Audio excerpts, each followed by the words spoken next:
안녕하세요. 김동섭입니다. 10월 1일 아침 시황하도록 하겠습니다. 오늘 새벽에 끝난 미국 시장은 다우는 좀 많이 빠졌고요. 나스닥은 소폭 하락해서 마감을 합니다. 그런데 전일 미니 선물에서는 0.8% 이상, 0.9%까지도 상승하던 모습이 있었고요. 그 모습이 아시아 시장을 다 끌어올렸었는데 본장에서는 오히려 다우가 급락하고 나스닥이 하락해서 마감을 해서 오늘 아시아 시장에 어떤 영향을 미칠지 좀 확인해야 됩니다. 특히 이달은 10월 1일이 새로 시작되는 하루이기도 하기 때문에 시장의 방향성에 어떤 모습을 끼칠지 요거 오늘 확인하는 게 되게 중요할 것 같죠. 오늘 새벽에 끝난 미국 시장에서는 제일 중요했던 게 미정부 셧다운을 되느냐 안 되느냐의 싸움이었죠. 그런데 몇 시간을 남겨두고 예산을 타결을 했어요. 근데 이 타결을 했지만 이것도 한계가 있습니다. 시간적으로 12월 3일까지 연방정부 예산안을 이렇게 연장을 했어요. 가까스로 뭐 셧다운을 면하는 그런 모습인데 이게 이제 확실하게 통과가 됐어야 했는데 안 된 거죠. 이제 그한 이유는 이제 아시겠지만 부채 한도 증액 또 있지만 조 바이든 대통령이 그 강범위한 사회 지출 1조 달러하고 3조 5천 달러 있죠. 요것 때문에 시장의 이견이 굉장히 많다고 합니다. 그래서 불확실성 속에서 일단 예산안만 연장해서 셧다운을 면하게 해준 상황. 그렇기 때문에 그 불확실성이 여전히 남아있다. 뭐 이런 식으로 시장이 해석이 됐는지 미국 증시가 하락해서 마감하는 그런 상황이 됐어요. 또한 어제 뉴스 중에 하나가 뭐냐면 제롬 파월의 ECB가 주최한 정책 포럼에서 인플레이션에 대해서 결국은 솔직하게 답변을 한 거죠. 이때까지 뭐 일시적일 거다라는 표현을 썼는데 내년도까지 인플레이션 지속 가능성이 높다. 뭐 이러는데 내년까지라는 말은 내년이 되면 인플레이션이 내려온다. 이거는 자율적으로 내려오지 못합니다. 돈이 풀려 있는 상황. 결국은 테이퍼링 그걸 할 거고 내년에 금리 인상 할 거다라는 것을 우회적으로 시장에 완화적 표현을 한 거다. 이렇게 해석이 맞는 거겠죠. 근데 시장을 이거를 올바르게 해석을 안 하는 거죠. 결국 연준은 2023년도에 금리 인상을 안 한다고 했다가 2023년도에 금리 인상을 2번 할 거라고 했다가 다시 2023년도에 금리 인상을 초에부터 시작할 거다고 했다가 그리고 금리 인상 뭐 결정된 거 없는 것처럼 얘기하다가 내년도에 금리 인상 가능성이 제기되고 있죠. 이제 이 부분은 제롬 파월이 연임을 해서 진행할 건지 제롬 파월이 이제 끝나고 다른 사람이 맡을 건지 봐야 되겠지만 친정부 성향이라면 아마 긴축 쪽으로 가겠죠. 결론적으로 말하면 인플레이션이 빠르게 올라가면 올라갈수록 금리 인상 시기는 다가와지고 있는데 저는 그것이 더 빨라질 수도 있다고 보고 있어요. 그러니까 내년은 내년인데 내년 시기가 언제냐 이거죠. 중반이냐 말이냐 초반이냐 이건데 중초반 가능성이 상당히 높다고 보고 있어요. 중포 초반 아니면 초중반 이렇게. 왜냐하면 인플레이션이라는 것은 제가 여러 번 말씀드렸지만 한 번에 생기지 않아요. 절대로 쌓여서 터지는 거죠. 화산이 어떻게 터집니까? 계속 들끓다가 터지잖아요. 그 터지면 못 막아요.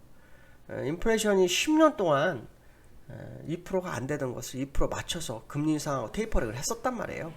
그러나 한 다음에 코로나 터져서 다시 양적 완화를 했고 또 금리 인하를 한 거예요. 그러면서 그동안 수면 밑에 있던 인플레이션이 뭐 마그마가 터진 것처럼 터져버린 거기 때문에 이게 그냥 멈출 수가 없어요. 빨리 멈추는 방법은 그 땜방지 처분을 해야 되는데 그러기 위해서는 금리 인상밖에 없어요. 그래서 테이퍼링으로 인플레이션을 잡을 거다. 이거 쉽지 않을 거예요. 테이퍼링은. 결국은 금리 인상에서 전방위 압박을 해야 되는 상황이 될 거다.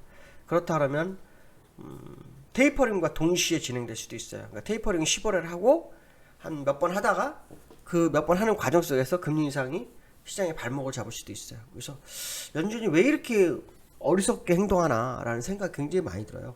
뭐 어떤 뭐 정책적인 부분에 있어서 뭐 시간을 끌으라고 했는지는 모르겠지만 올해 한 해만 사실은 금리 인상을 했어도 이렇게까지 안 됐죠. 올해 한 해만. 근데 올해 한 해를 다 버리고 테이퍼링도 11월까지 끌어오는 바람에 뭐 시장에서는 연준 의원들이 주식 투자를 하고 채권 투자를 하고 뭐 이랬다는 얘기 굉장히 많죠. 뭐 자기들의 이익을 위해서 그랬는지 모르겠지만 어쨌든 시장에는 최대 피해가 올 수도 있다라는 거, 이거는 뭐 생각해봐야 될 것 같습니다. 지금 보시면은 다우가 1.59%, 나스닥이 0.4%잖아요.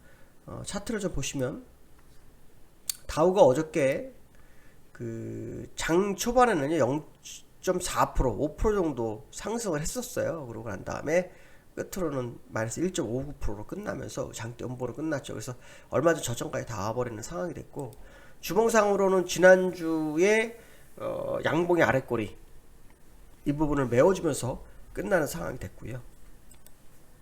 나스닥도 뭐 거의 비슷하죠. 예, 음봉 깨는데 이제 20 주선이 완전히 깨져버려서 끝났다는 상황. 일단 미국 시장도 조정권역이 확실히 들어온 거죠. 변곡점 이후에 추세적 우하향 추세라고 제가 말씀드렸었는데 그 추세를 계속 유지하고 있는 그런 상황 속에 있다. 뭐 이런 해석이 되고 있습니다. 그래서 본 게임은 아직 시작 안 했다고 봐요. 이제서야 뭐 하락 시그널을 좀 보여준 정도로 해석이 되고 있기 때문에 주의를 기울여서 나쁘지 않을 것이다. 그리고 보수적 시장 대응이 아주 필요한 시점이다, 이렇게 보시면 될 것 같고요. 두 번째로는 원달러 연고점 갱신 뭐 이런 얘기가 나와요. 이제 1200원 돌파 가능성 뭐 얘기 나오고 있는데, 이게 무슨 말이냐면 원달러가요 1188원까지 갔었어요. 여기 보시면 88원 70전, 또 지난주에도 86원 40전, 그렇죠? 계속 올라오고 있어요. 근데 일봉으로 보면은 이틀 연속으로 갔다가 음봉에서 밀렸어요. 이거는 이제 뭐냐, 월봉으로 보시면 기준선 수평구간 값이에요. 그러니까 저항이 좀 있을만한 자리였어요. 예, 근데 이제 시장에서는 1200 돌파 여부 얘기하는데, 이게 사실은 이 차트를 보면은 5월선과 20월선 골드크로스가 나게 돼 있는 차트거든요. 여기는 이제 능동적 상승이 또 있을 거라는 거예요. 그럼 1200원은 그냥 지나가는 거리일 거다라는 생각 해보셔야 될 것 같고, 지금은 미국에서 테이퍼링이나 금리 인상을 하지 않았는데도 불구하고 1188원대까지 왔다라는 거, 이거 의미가 굉장히 큰 거예요. 무슨 말이냐면 본 게임이 들어가게 되면 원달러는 도대체 어디까지 갈 거냐에 대한 의문점이 생기게 돼 있어요. 그러니까 지금 1200원으로 가는 거를 정도에 끝날 거다 생각하시면 안 될 것 같고요.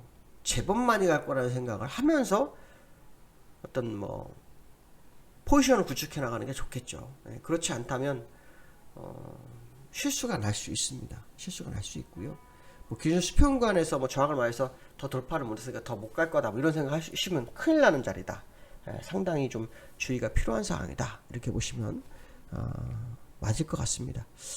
그 다음에 이제 세 번째로는 코스피가 18개월 내 최대폭 하락을 했어요. 초대폭 하락을 했는데, 이 코스피를 좀 보시면 거기에 이제 삼성전자 역할을 하는데, 지난주 어제 보시면 이제 아랫꼬리, 월봉상으로 아랫꼬리만 메어버리고 끝났고 전환선 깨트리고 끝났고 했어요. 그래서 현재 상황으로 보면은 뭐 상당히 좀 주의가 필요한 상황인데, 이게 이제 삼성전자와 연계됐죠. 삼성전자를 보시면은 똑같이 차트가 거의 같이 떨어지는데 좀 더 빨리 빠졌어요. 근데 주봉을 보시면은 지금 60주선 깰까 말까 깼는데 더 내려갈까 말까 고민을 계속 하는 모습이 삼성전자 나오잖아요. 이제 거기에 따라서 아마 시장이 움직일 거다. 그래서 삼성전자에 요즘 외국인들이 좀 들어왔는데, 이 외국인이 검은 머리일 확률이 굉장히 높아요. 우리나라에는 이슈가 없는데 들어왔단 말이에요. 그 이슈가 딱 지금 북한발 어떤 뭐 이슈가 있는데, 북한도 뭐 하루는 뭔가 좋은 얘기하고 하루는 미사일 쏘고, 하루는 좋은 얘기, 하루는 미사일 쏘고, 이런 식이 있어서 이것이 진짜인지 아닌지 좀 확인을 해봐야 되는 그런 상황일 거다. 어쨌든 지금 상황으로 보면은 상당히 부담스러운 시장의 모습이 연출되고 있는 것은 사실이다라는 생각을 해봐야 될 것 같고, 그것이 이제 삼성전자 연결해서 시장의 방향성을 얼마나 제시할지를 우리는 봐야 한다. 그래서 오늘도 환율과 그다음 삼성전자의 흐름, 특히 외국인의 수급의 동향, 뭐 이거 한번 확인해야 될 것 같고, 요 근래 기관들이 미니 선물에서 조금 힘을 써요. 이제 그 부분도 어떤 식으로 흘러가는지 보시면 되지 않을까, 이렇게 말씀드리고 싶습니다. 오늘 여기까지 하겠습니다. 감사합니다.